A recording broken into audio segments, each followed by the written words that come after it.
Nick speaking, and welcome to this video. Right, this is the second and last troops choice that we have to choose from. Only two troop choices, and the Necron Immortal. So from a modelling point of view, my Immortals here, I've got the old metal ones.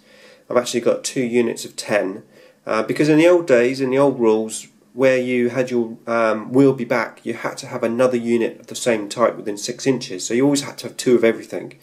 New rules, it's slightly different because it's only on that unit. When the whole unit's wiped out, you can't get your RP rolls, but otherwise you can, so that's great. Now, what is different about these over the warrior? So the main thing really is, of course, they are more expensive, 17 points as opposed to 13, so a little bit more expensive, but they have a 3+ armor save, and they have these Gauls blasters on there, which basically is strength 5 AP 4 as opposed to strength 4 AP 5 on the warriors. So you basically pay a little bit more, but you get a bit more for your money, for your points. Now you do have the option to change the gun. We'll talk about that in a second. From a modelling point of view, I have put crystals on half of mine and I put rocks on the other half. So I can split these into 2 squads of 5, or I can have 1 big squad of 10. Now, unlike the warrior, you can't have more than 10 in the unit. So you have to bear that in mind, a little bit more limiting on how many you can take. But that's okay because they've got their 3+ save, which is obviously quite useful. Okay, now let's have a look at the gun. Now, obviously, everyone has an opinion on the gun. So I'm just going to be sharing my experience, my learning curve as such, and I'm going to run with that. So for me, personally, in all the games that I've played, and I've tried both the Tesla and the Blaster, and I have to say that the Gauls Blaster, for me, wins hands down. I mean, I can see the reasons for taking Tesla, and maybe under certain builds and circumstances, it is good. Let's have a quick look at what Tesla can offer you.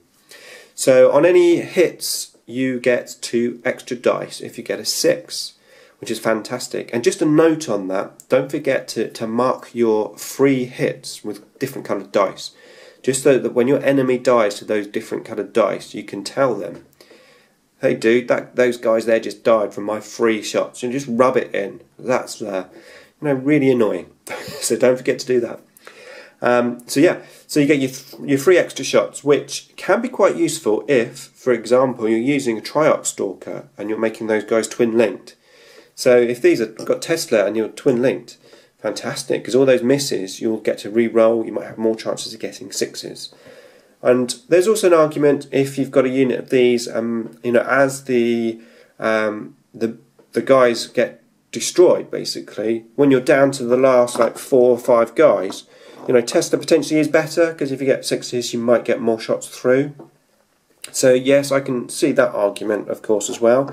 And I can see the other argument of why would I take another Gauls weapon in my army when I've got so many other Gauls weapons in the army? So Gauls weapons basically on a wound or armour penetration of a 6, you get an auto glancing hit regardless of the armour. So even though it's only strength 5 gun, armour 12, 13, 14, any 6s is an auto glancing hit. It's a whole point. So you only need 4 6s to take out Land Raider. Fantastic, considering it's only strength 5 gun. So for me, the main reason is the versatility of the Gauls Blaster. It has an AP and it's AP 4, no AP on Tesla. Now, AP4 is fantastic, especially if you come up against Orcs, Eldar, maybe some Tau, that type of stuff. And I do play against Orcs, and maybe I'm a bit biased there. But yeah, for me, the AP4 is fantastic. And the Gauls function on these guys, regardless of how much Gauls I've got in the army, there's just absolutely nothing more annoying than only having these guys left to shoot, or only having these guys in range of a vehicle, and you've got Tesla, and it's not going to be able to take out the vehicle. That's really, really annoying, and I've been there, I've done that, and for me, This gun is just so versatile. You can take out tanks, take out troops. It's got rapid fire. It's great for Overwatch. It's AP4, and for me, it does the business. So if someone comes up to me and says, you know, what gun should I take on the Immortals, Tesla or Gauze, I'd 100% say Gauze, especially just as from a beginning point of view. So yeah, if you disagree with that, fantastic, and put your comments below. Let me know how you're using Tesla. What am I missing? Please go ahead. Okay, so how are we actually going to use these guys? Well, okay, 5 of these guys potentially could work quite well. You can have 5 of these behind a defence line, I suppose, although if you're going to do that, you might as well have just warriors behind the defence line, because they're not going to be shooting their gun, because they're going to be too far away, and obviously you've got the save of the defence line, so I probably wouldn't recommend that. In the Night Scythe, then you're fantastic. I actually like to use Immortals more in the Night Scythe, because when they do eventually get out, they're just a bit more durable. And I think that's the thing with Immortals, really. They're a bit more of a standalone troop.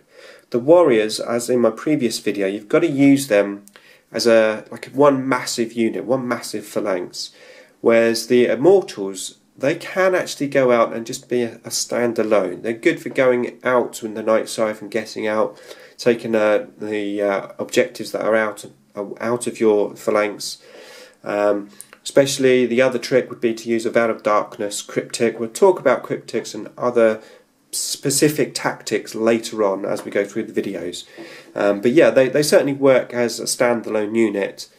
Ideally, if you're on foot, I still would say that it's best to run with bigger units. I mean, 10 is the ideal number, really. That's how I would run them. And potentially, if you're taking a HQ choice, you might want to put them in with the Immortals. It will give them a good chance of survival. I mean, arguably a big squad of warriors is better for that, but if you're not taking big squad of warriors, you just take a small squads of warriors. If you want somewhere to put your HQ, then potentially you'd put them in the Immortals. Now tactically, what are you going to do with these guys? Well, if you're just on foot, and we're talking about like a phalanx idea, just marching your whole army forward, you would think, put these guys at the front, they've got their 3+ save.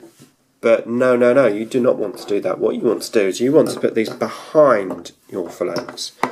So you would have all your warriors actually in front of them. You want your warriors to take the brunt of the shots, because you want these guys surviving at the end of the game. It's a little bit like a lot of the tournament lists nowadays, using Imperial Guards blob as their troops, and then they've got a couple of, Grey Hunters at the back. The Grey Hunters stay at the back. They're the ones that take the objectives at the end of the game. Really hard to get off the objective with that 3+ save, and the blob just goes forward and just takes all the shots and dies after you've only got a certain amount of turns to kill your opponent. So yeah, we'll be putting all of our warriors at the front, let them take the brunt of it, and then your Immortals will be at the back with their 3+ save, ready to take objectives, ready to survive as long as they can. So yeah, that's really how I would use them if you were going on foot. As I said, Night Scythe tactics, Veil of Darkness tactics, we're going to look at later. So that's it for Immortals. Hopefully you enjoyed that video, and more to come.